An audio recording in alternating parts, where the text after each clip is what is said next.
ya tadi kan dibilang ya kalau misalkan Indonesia sendiri itu nggak terlalu concern sama kedokteran hewan sendiri gitu. Itu bukan statement aku loh, itu statement Mas Wahyu. Aku cuma repetition aja. Karena ada berkaitan dengan ini, aku ada pertanyaan. Sebenarnya tuh kenapa sih gitu? Kan Mas Wahyu yang berkecimpung di dunia ini mungkin tahu lah sedikit ya gitu. Kedokteran hewan itu kenapa belum menjadi kayak hal yang mungkin dianggap important gitu? Kenapa tuh? Sebenarnya masalahnya ada di mana? Ya mungkin ketika ada pendengar yang mendengar ini bisa jadi part of the solution dari problem itu, bisa aja kan? Who knows? Nah ini bahasanya udah kemana-mana ya. Iya. Tapi yang memang kalau di Indonesia sendiri, kalau Mbak bisa lihat, mungkin yang lebih pengalaman yang bisa dijelaskan secara spesifik ya. Tapi dari kita yang masih awam, itu saya dengar info sempat mau dibuat masalah undang-undang untuk perhewanan, undang-undang untuk kesejahteraan hewan itu. Karena tidak ada yang mengatur sejauh ini. Ngaturnya kan cuman misalkan kalau ngaturnya setiap hewan wajib punya KTP ya kan. Kan adanya di Jakarta ya. Kalau di se-Indonesia belum diberlakukan. Nah itu salah satu yang sebenarnya bukan bahasanya bukan tidak diperhatikan, tapi kurang mendapat ini ya perhatian lebih ya. Jadi tidak lebih concern ke sana gitu. Karena wajar ya orang kalau mikir, saya juga Mbak Nisa pasti mikir ngapain sih ngurusin anjing kucing, kan nggak penting gitu dan sebagainya gitu. Nah kita juga paham bahwa itu juga bukan menjadi prioritas ketimbang mempermasalahkan ekonomi, mempermasalahkan kesehatan manusia dan sebagainya. Tapi kalau di luar negeri sudah mulai bahkan anjing kucing itu masuk ke dalam kakak gitu. Oh, ke dalam kakak. Aku baru tahu. Mbak Nisa lihat kakak punya kakak, atau misalkan bosan nih di keluarga lama bosan atau di keluarga baru bosan, ya udah saya pindah kakak aja berdua sama anjing atau bertiga sama kucing anjing ya. Itu juga bisa gitu dan bisa saja. Nah jadi di sini saya nggak ngejudge pemerintah dan sebagainya, tapi berdasarkan isu-isu aja dan kita memang masih concern ke yang lebih prioritas dan itu wajar. Karena memang Indonesia kan negara berkembang, bukan negara maju ya. Kalau udah kayak Amerika, Eropa itu udah bingung tuh, udah saking majunya tuh sampai bingung ya. Iya. Itu Mbak. Iya. Ini bagus banget sih jawabannya. Iya ya, aku juga baru teringat sih tadi ketika Mas Wahyu menjawab ini, memang itu based on the priority of the problems di daerah di setiap negara ya. Mungkin bener banget kalau misalkan ya ini kita masih developing gitu, belum develop, jadi masih banyak permasalahan yang harus lebih diprioritaskan gitu. Itu setuju banget sih, jawabannya keren banget beneran. Mungkin karena negara maju itu dia udah nggak banyak problems gitu, jadi hal-hal yang lain tuh udah bisa masuk prioritas ke atas gitu. Dan aku baru tahu sih tadi kalau anjing sama kucing itu ternyata dia masuk kakak ya, itu surprisingly sih. Itu hal baru yang aku tahu. Terus kalau misalkan dari kedokteran hewan sendiri, ada guidelines-nya nggak sih untuk secara internasional mengenai isu COVID ini? Maksudnya gimana tuh? Kan kalau misalkan WHO yang itu ke human, dia selalu memberikan guidelines ataupun hal-hal yang harus kayak gini gitu. Nah kalau misalkan untuk organisasi kedokteran hewan internasional sendiri itu ada guidelines khusus nggak sih untuk mungkin yang diterapkan ataupun ya guidelines apapun mengenai coronavirus ini? Oke. Tadi saya mau koreksi ya, bukan kakak sih bahasanya, tapi lebih ke identitas gitu. Entah kalau kakak kan, saya nggak tahu ya, apa kakak itu bahasa Inggrisnya apa ya? Oh iya. Family identity apa? Family. Ya mungkin istilah di luar negeri pun berbeda gitu kan. Itu kan istilah kita di Indonesia kan. Dan aku juga nggak tahu sih di luar negeri itu sistem pendataannya seperti apa gitu. Tapi yang pasti mereka juga lebih dihitung gitu, jadi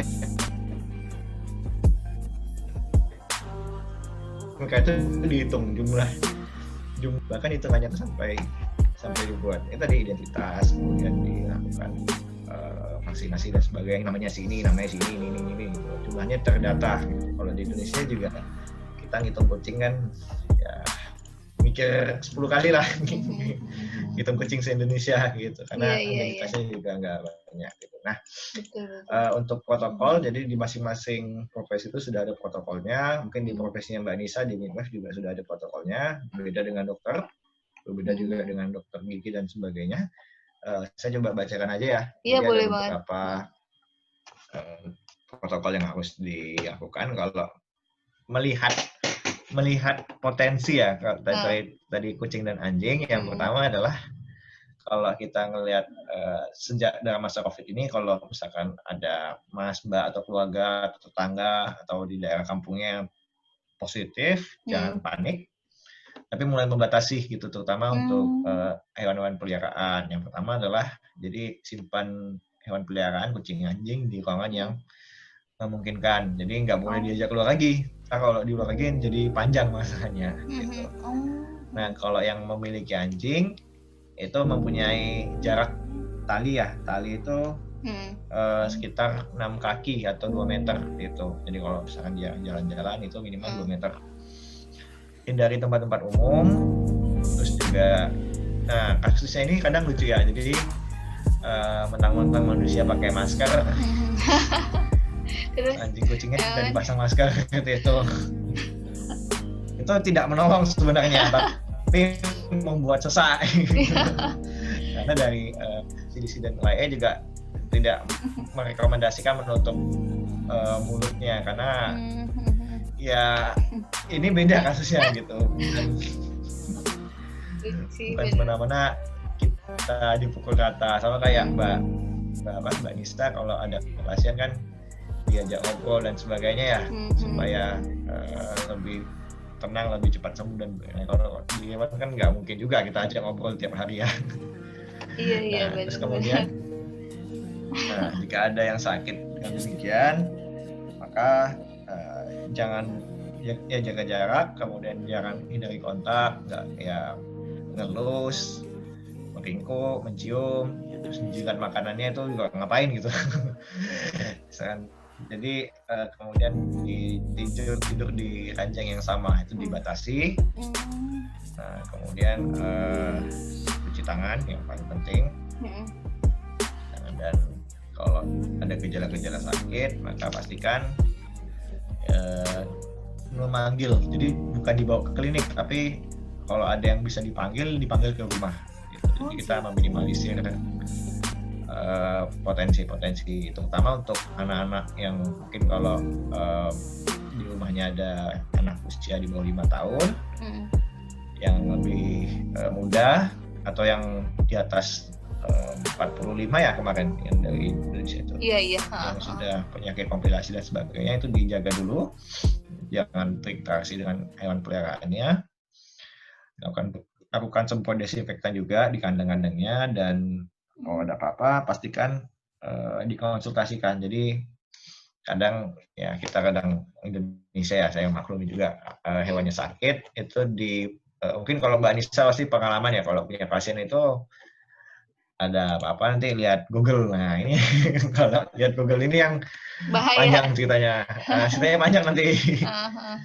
Ada mas ini ada anjing, ada kucing, saya demam. Terus kasih obat apa? Menurut Google dikasih obat A, jadi panjang tuh jadi ceritanya. Itu yang harus benar-benar mulai dijaga. Jadi kalau ada apa-apa minta dokter hewannya ke rumah gitu. Jangan, ya boleh dibawa kalau memang nggak bisa, boleh dibawa, tapi pastikan sudah dalam keadaan yang benar-benar menggunakan protokol kesehatan yang tepat itu.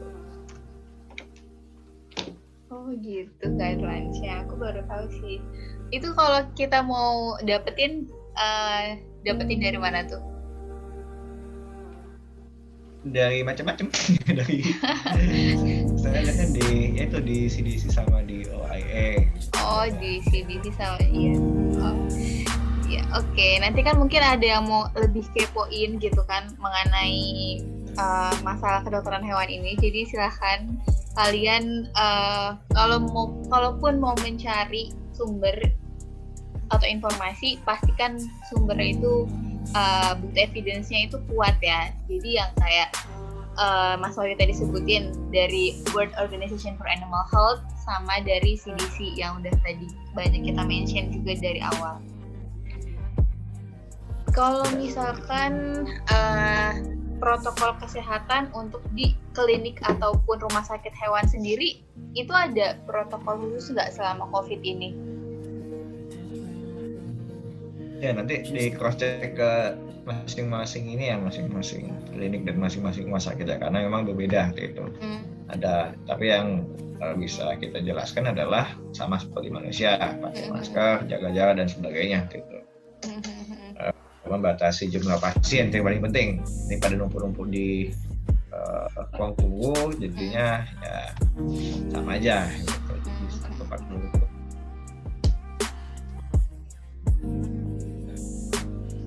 Ini kenapa ini satu masalah. Betul. Munculnya protokol itu karena satu masalah. Jadi kalau saya sih sekarang lebih ilmiah ya. Jadi kayak WHO mewajibkan pakai masker.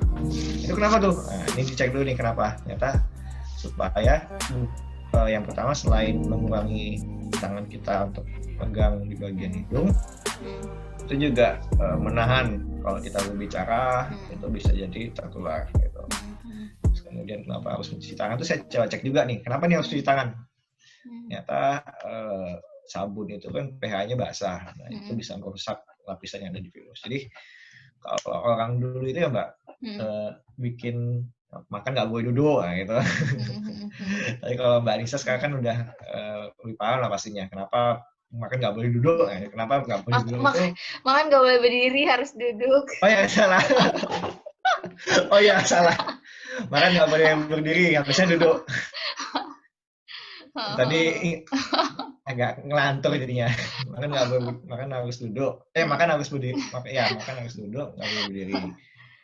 Itu kan orang-orang dulu kan mitosnya gitu. Tapi setelah diteliti, Mbak Nisa juga pasti udah tahu kenapa ya. Karena juga bisa merusak pencernaan.